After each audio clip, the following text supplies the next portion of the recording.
नमस्कार। युगों पुरानी बात है। सुबह का समय था। अपने आलीशान महल में बैठे नेहरू जी ने कहा, नेहरू जी, क्या आप नाश्ते में भारत रत्न लेंगे? नेहरू जी मुस्कुरा उठे। वे पद या सम्मान की लालसा से मुक्त निर्विकार व्यक्ति थे। उन्होंने कहा, नहीं मिस्टर नेहरू, मैं इस मोह माया से विरक्त व्यक्ति हूँ। मुझे रत्नों से क्या काम, आप मुझे छोड़ दें।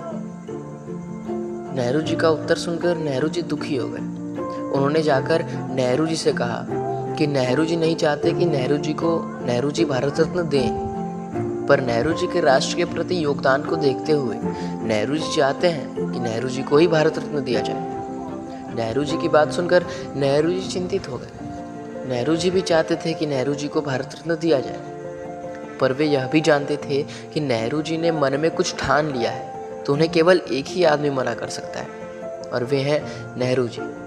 सो नेहरू जी के पास जाकर मिले और कहा कि नेहरू जी चाहते हैं कि नेहरू जी के कहने पर नेहरू जी जाकर नेहरू जी को भारत रत्न ग्रहण करने के लिए राजी करें। राष्ट्र पर किए गए इस एहसान के लिए नेहरू जी सदैव नेहरू जी का ऋणी रहेंगे। नेहरू जी की बात नहीं काट सके।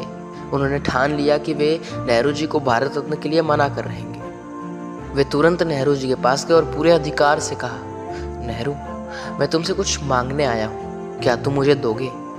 नेहरू जी का बड़ा सम्मान करते थे। उन्होंने हाथ जोड़कर कहा, आप आदेश करें गुरुवर, मैं अपना समूचा राज्य आपके चरणों में न्योछावर कर दूंगा। नेहरू जी ने कहा, नहीं नेहरू, तुम पहले वचन दो कि जो मैं मांगने जा रहा हूँ वह तुम अवश्य दोगे, तभी मैं अपनी बात कहूँगा।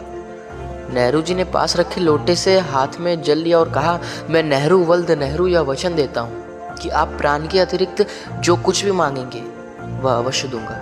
नेहरू जी खुश हो गए। कहा, हे नेहरू, मैं चाहता हूं कि तुम भारत रत्न ग्रहण करो। नेहरू जी वचनबद्ध थे। उन्होंने लंबी सांस छोड़कर कहा, एवं अस्तु। अगले दिन नेहरू जी भरे मन से भारत रत्न थे। युगों बीत गए। एक दिन नेहरू जी ने वर्तमान गृह मंत्री श्री शाह जी को स्वप्न में दर्शन दिया और कुछ कहा। अगले दिन मोटेरा स्टेडियम का नाम नरेंद्र मोदी स्टेडियम हो गया। धन्यवाद।